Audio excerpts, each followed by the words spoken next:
사람은 혼자일 때 온전히 자신이 될 수 있다. 그가 고독을 사랑하지 않는다면 자유를 사랑하지 않는 것이다. 인간의 사교는 사교가 좋아서가 아니라 고독이 두려워서이다. 우리가 느끼는 거의 모든 슬픔은 사람들과의 관계에서 발생한다.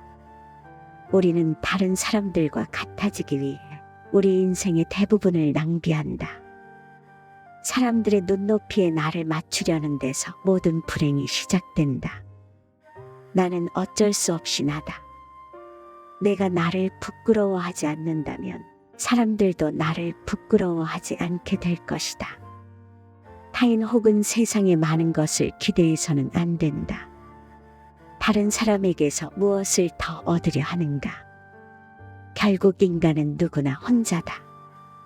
중요한 것은 혼자 있을 때 그가 어떤 사람인가 하는 것이다. 모든 것에 있어서 결국 인간은 자기 자신에게서 구해야 한다.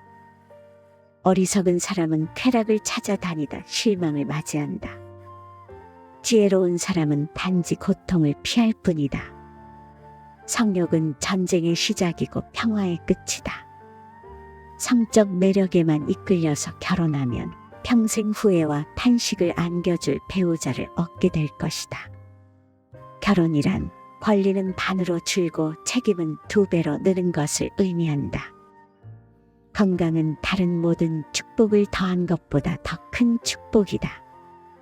건강한 거지가 병든 왕보다 행복하다. 우리 행복은 건강에 달려있다. 사람들은 가진 것에 대해서는 감사하지 않으면서 갖지 않은 것에 대해서 언제나 걱정한다. 부는 바닷물과 같다. 많이 마실수록 갈증이 커진다. 평범한 사람은 시간을 어떻게 보낼지 생각하고 유능한 사람은 시간을 어떻게 활용할지 생각한다. 사람은 사소한 것에서 그리고 방심하는 곳에서 자신의 인격을 가장 잘 드러낸다.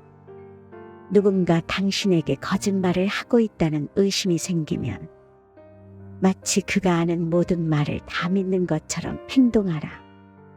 그러면 그는 거짓말을 계속할 용기가 생기고 자신의 주장을 더 강하게 펼칠 것이며 결국에는 무심결에 자신의 본세를 드러낼 것이다. 한번 신뢰를 깨뜨린 사람은 영원히 신뢰를 잃는다. 믿음은 사랑과 같다. 강요한다고 되지 않는다. 우리는 우리가 살고자 하는 삶이 아니라 살 수 있는 삶을 살아야 한다. 사람들이 질투의 감정에 사로잡히는 이유는 자신보다 나은 처지의 사람을 바라보기 때문이다. 그 사람이 자신보다 많은 재물을 가지고 있거나 다른 사람으로부터 더 많은 사랑을 받고 있다고 느낄 때 사람들은 대부분 자신의 비참함을 돌아보게 된다. 모든 불행의 시작은 비교하는 것으로부터 시작된다. 남들과 비교하지 말고 내 자신의 삶을 누려라. 불쾌한 일을 무시하고 과소평가하는 것은 행복을 위한 훌륭한 처사법이다. 그러나 생각해보라. 이 지구상에 나보다 불행한 사람이 얼마나 많은지를. 태어날 때부터 눈이 멀었거나 듣지 못하는 사람들, 한 끼 식사도 제대로 못하는 사람들, 그들도 역시 그대의 주변에서 그대와 함께 살아가고 있는 사람들이다. 지금 얼마나 많은 사람들이 그대보다 앞서 있는가를 생각하기보다는 얼마나 많은 사람들이 그대의 뒤를 따르고 있는가를 생각하라. 인간이 살고 있는 이 세상은 그가 바라보는 각도에 따라 모양이 달라진다. 우리는 흔히 자기가 가진 것은 생각지도 못하고 자신에게 부족한 것만 다 생각한다. 그럼으로써 불행의 길을 걷는다. 만일 당신이 그 상황에 놓인다면 자기를 불행하게 느낄 것이고 참는 것조차 거의 불가능할지도 모른다. 물고기에게는 물속이, 새에게는 공중이, 두더지에게는 땅속이 행복한 것처럼 자기에게 적합한 분위기만이 행복을 주는 것이다. 자기 마음의 움직임에 따라 행복과 불행은 서로 위치를 바꾼다. 이미 바꿀 수 없는 불행한 과거는 되도록 빨리 잊자. 오히려 우리는 그것을 디딤돌로 삼아 더 멀리 뛰자. 언제 닥칠지 모르는 사건 때문에 마음의 평화를 잃는 일은 없어야 한다. 이를테면 우리는 불행한 일이 절대로 일어나지 않을 것이라거나 적어도 지금 당장은 일어나지 않을 것이라고 생각할 필요가 있다. 우리 인생은 마치 커다란 모자이크와 같아서 가까이 있으면 제대로 알아볼 수가 없다. 그것이 얼마나 아름다운지를 알려면 멀리 떨어져서 봐야 한다. 사교가 뛰어난 사람들은 대체로 평범한 사람이라고 평가해도 좋다. 그러나 비사교적인 사람들, 특히 남들과 잘 어울리지 못하는 영혼들은 어떤 면에서 뛰어난 능력을 가진 인물로 봐도 좋다. 고독은 뛰어난 정신을 지닌 자의 운명이다. 행복론의 변함없는 진리는 사람이 소유나 명성보다 존재 자체가 훨씬 중요하다는 사실이다. 뭔가 나쁜 일이 일어났을 때에는 그런 일이 일어나지 않을 수 있었을 텐데 라는 나약한 생각에 사로잡히지 말라. 모든 사건은 필연이거나 우연이다. 원인을 알지 못하는 것은 단지 우연인 것이다.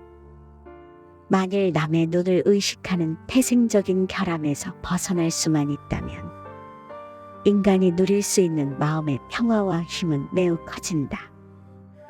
우리들의 불행은 대부분 남을 의식하는 데서 온다. 남의 눈을 의식하는 순간 안정된 기분은 흐트러지고 불안이 나타난다. 남들이 뭐라고 생각할까? 늘 이런 생각에 사로잡혀 사는 사람은 노예일 뿐이다. 노예는 늘 주인의 눈치를 살피고 주인의 명령을 따라야만 한다. 우리의 인생에 있어서 주관은 객관보다 훨씬 본질적이며 즐거움의 부활은 주관적인 인식에서 나온다. 인간의 모든 고뇌와 고통, 불안과 의기소침의 대부분은 상대방이 나를 어떻게 생각할까라는 걱정에서 나온다. 우리들의 질투나 증오심도 대체로 같은 뿌리에서 자란 가지이다. 타인들의 기준에 따라 사는 사람은 결국 그들의 노예일 뿐이다. 남의 눈을 의식하지 않고 남들이 알아주는 것을 초월해서 사는 사람은 행복하다. 인간의 행복과 불행을 가르는 것은 객관적인 그 무엇이 아니다. 단지 그것을 우리가 어떻게 느끼고 받아들이는가에 달려 있을 뿐이다. 그리고 그런 느낌과 인식은 훌륭한 건강을 전제로 할 때만 올바를 수 있다. 건강하면 모든 것이 기쁨의 원천이 된다. 행복은 건강이라는 나무에서 피어나는 꽃이다. 건강한 몸과 마음을 유지하기 위해 부단히 노력해야만 한다. 태화한 나무가 튼튼해지기 위해서는 바람이 필요하되 인간이 건강해지기 위해서는 운동이 필요하다. 최상의 보물은 명랑한 표정과 쾌활한 마음이다. 행복의 90%는 건강에 달려있다. 현명한 사람은 고통이 없기를 바랄 뿐 쾌락을 원하지는 않는다. 우리는 쾌락 대신 지혜를, 행복 대신 깨달음을 추구해야 한다. 지혜 다음으로는 용기가 행복을 위해 기상하게 하는 가장 큰 날개가 되어준다. 인간은 누구나 홀로 있지 않을 수 없다. 결국 인간의 행복은 얼마나 홀로 잘 견딜 수 있는가에 달려있다. 삶이 어떤 것으로 다가오는가 하는 문제는 전적으로 그 사람의 기분에 따라 달라진다. 젊고 아름답고 부유한 사람이라고 해도 그 사람이 진정으로 행복한지 아닌지는 판단할 수 없다. 행복은 결코 객관적인 사실 속에 존재하는 것이 아니기 때문이다. 행복한 인생을 만드는 것은 전적으로 나에게 달려있다. 똑같은 태양도 추울 때에는 온몸을 따스하게 녹여주는 고마운 존재지만 더운 여름에는 귀찮고 성가신 존재로 바뀌어버린다. 청년기에는 주관이 지배하고 노년기에는 사색이 지배한다. 다시 말하면 청년기는 작가로서 알맞은 시기요, 노년기는 철학에 적합한 시기다. 실천하는 데 있어서도 청년기는 주관과 인생에 따라 결심하지만 노년기에는 대부분이 사색한 다음에 결정한다. 하루는 작은 일생이다.